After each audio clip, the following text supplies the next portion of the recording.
In other news from around the world, the director of the Secret Service, Kimberly Cheatle, has released a statement, and in it, she says security plans for the Republican National Convention this week has been reviewed and strengthened after the assassination attempt on Donald Trump.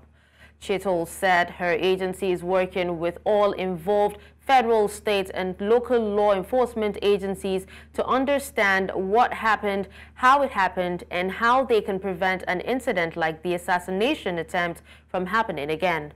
She says officers on the ground moved quickly during the incident, killing the gunman and implementing protective measures to ensure the safety of former President Donald Trump. Cheatle adds that the agency understands the importance of the independent review that's been announced by President Biden and says the Secret Service will participate fully.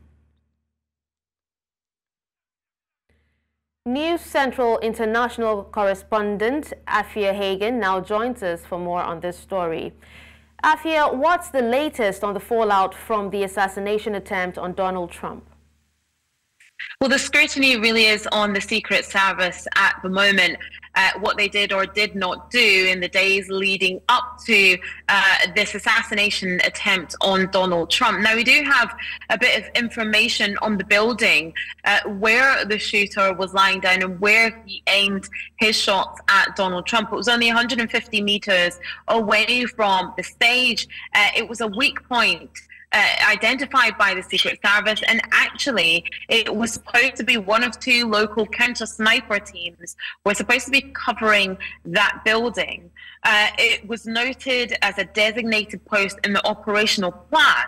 So the question now becomes why it was unguarded. You have a couple of separate eyewitness accounts where people said they saw the gunman on the roof. There's video of him crawling on the roof. Those people said they alerted security that were around at the moment, but nothing was done. So the Secret Service are saying that they're confident in the preparations for the Republican National Convention in Milwaukee, which kicks off later today. But they do understand that there will be probes that have been announced by President Joe Biden and members of Congress, and that they must fully participate and be accountable in those probes into what's been deemed as a huge lapse in security.